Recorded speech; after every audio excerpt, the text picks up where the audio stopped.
Hey guys, I'm Ben and I put videos out like this every week, so if you enjoy what you see here today, please consider hitting that subscribe button. I've had the Camel ADV high fender kit and the Yamaha YZ dirt bike fender on here for probably the last 4,500 miles. I did run around with a little short supermoto fender on here for a short period of time. I realized that was definitely not cutting it for the type of trails that I ride. The lower the fender, the closer to the tire. Supposedly, the less dirt and debris you're going to be getting cast up onto the bike. But because I've actually never ridden the bike with the stock fender on it, I decided today I'm going to do a little experiment. We'll pull the YZ fender off.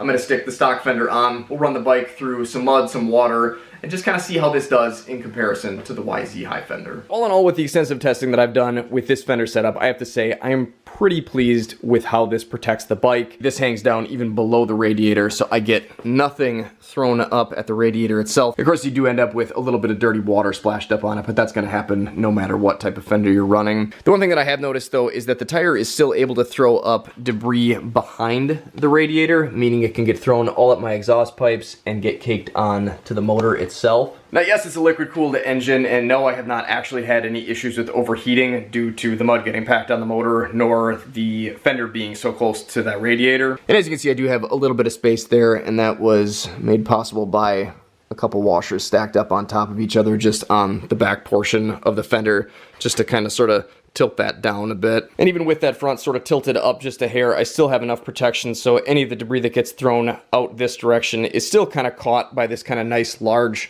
section of the fender here.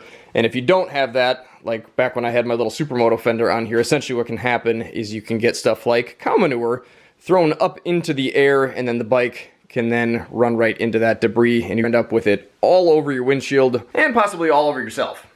Ask me how I know. While it does still, like I said, kick a little bit of dirt and debris up onto the motor, I think that the stock fender setup would do the same exact thing.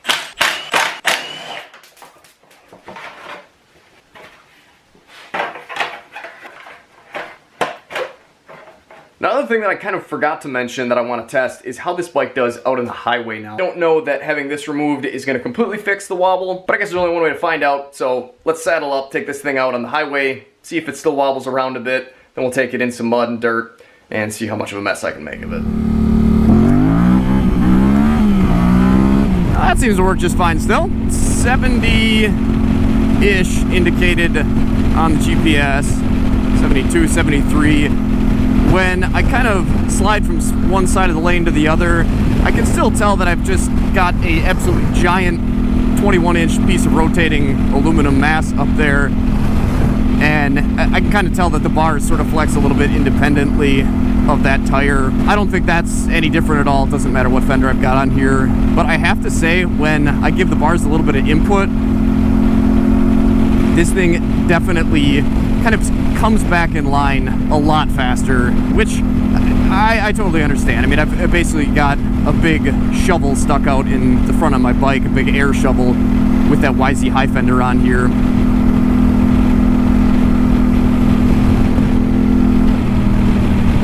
I was a bit unpleasantly surprised at how much better that is.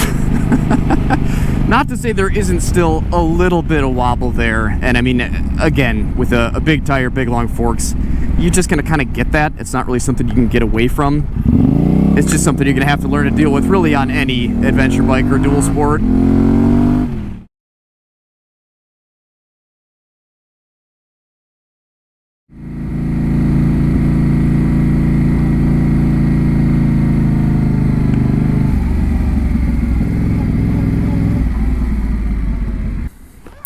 Alright, we will switch from the cold weather ADV gloves to the air block ones. Yes, that is product placement. Big thanks to everybody who's been using the affiliate links to Rocky Mountain. We'll also switch camera angles here.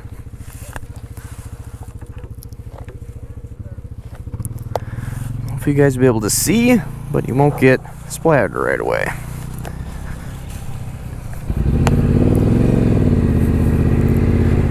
So what we're really looking for here is not so much just where the dirty water is going to get splashed up, because that's just going to kind of go everywhere no matter what you do.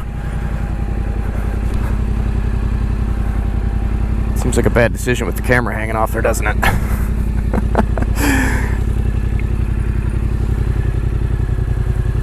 It was. Maybe not. Woo! But what we're really looking for, and what I'm interested to see, is where exactly the kind of direct spray path is and where all of that nice Wisconsin mud ends up getting tossed and packed into. Seems like we got more leaves than we do mud, though.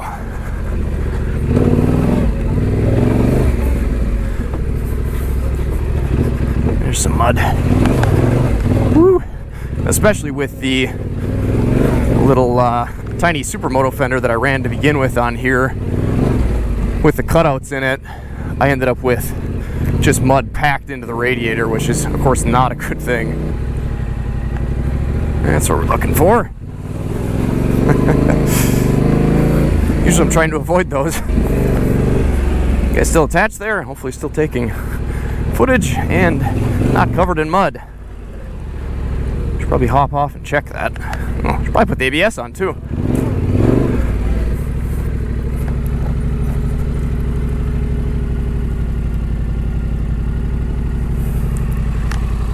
You guys all muddy? Oh, a little bit. You see now?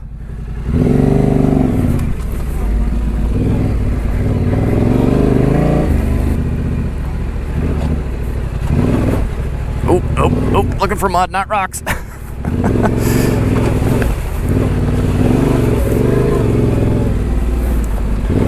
am really interested to see how well this keeps both the headers and the, I guess we're going for it, the headers and the engine clean.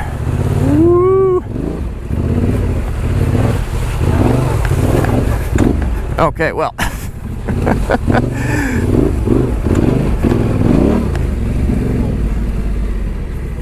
One more? Why not?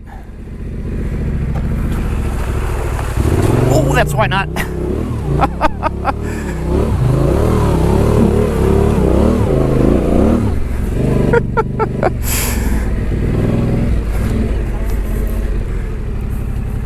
Camera check. Oh yeah, they're all dirty.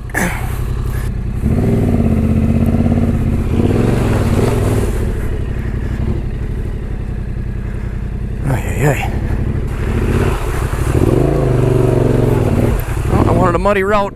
I sure found one. Alright, let's see what that did.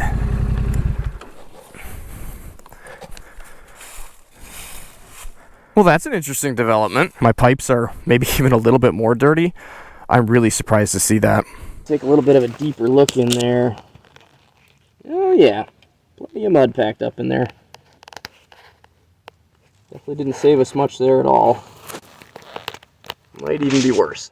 So definitely some interesting and maybe somewhat surprising takeaways from that little experiment there. I really am kind of rethinking the high fender just because of the fact that this really felt so much better out on the highway. I always knew the big air shovel definitely would affect the highway performance of the bike, but I didn't realize how much. But I gotta say, I'm almost as equally disappointed at the mess that the low fender still lets the bike make of itself. I really thought that having that sort of direct block between the back of the tire and the front of the bike would have made a bigger difference. And like I said earlier, you're always gonna end up with dirty water splashing all over the place, but this to me seems like a little bit more than just dirty water, and it seems like it definitely made its way inside of the louvers and would actually be clinging to the fins of the radiator. Another thing I noticed is all of the dirt that we've got kind of around the rim of the fender and up on the top of it, and I think maybe some of that debris that stuck to the radiator did actually come out the front of the fender here and then got sucked back into the bike as we ran through it. Now, had I adjusted this fender all the way down tight to the tire, maybe that would have been a little bit better. And I think a lot of people's concern with the low fender is that they're gonna get so much mud packed up underneath it that it'll actually stop the tire.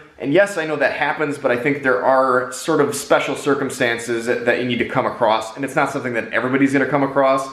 But if you're gonna ride off-road, you are certainly gonna come across sticks and rocks. And I have personally sent many a stick and many a rock out the front of the bike, several of them big enough that they certainly would have caused an issue with the fender. And one stick in particular that I think definitely would have gotten at least hung up on the factory brake line here, if not completely tore it off. And obviously that would be a very dangerous situation, both in the moment and on the ride home. Now this next thing I didn't actually notice until I got back and reviewed the footage, but with this low fender on here, when I was doing 70 miles an hour on the highway, the bike was running a whole 2 degrees cooler than it would have with the HWY high fender on it. Which honestly shouldn't really be much of a surprise since this blocks probably a third of the radiator. Now like I said, I never actually had a problem with the bike overheating. It's always gotten up to that 200, 201 degree mark when I'm in slow moving conditions. And then because of the ECU reflash from Two Wheel Dyno Works, at that set point, it kicks it back down right into the 190s. I had the same thing happen multiple times when we were off-roading, testing with this low fender. So it seems like off-road, the differences are pretty negligible, I think, just because you're not forcing air over the radiator. It's just sort of kind of sucking in the ambient air as you slowly putt along. But on the highway, it definitely does make a difference. But honestly, I think the biggest surprise for me is just how much I like the look of the bike this way. It was a little bit of a shock at first, and obviously the brake lines and the auxiliary lights look a little bit strange without that big fender in between them. But honestly, it just does look good. So let me know down in the comments what you think would work better for you. Let me know what you think looks best. And until next time, guys, take care, stay safe, stay swanky, get out, enjoy this beautiful world any chance you get. And if you can't do that right now, here's some more videos to check out in the meantime.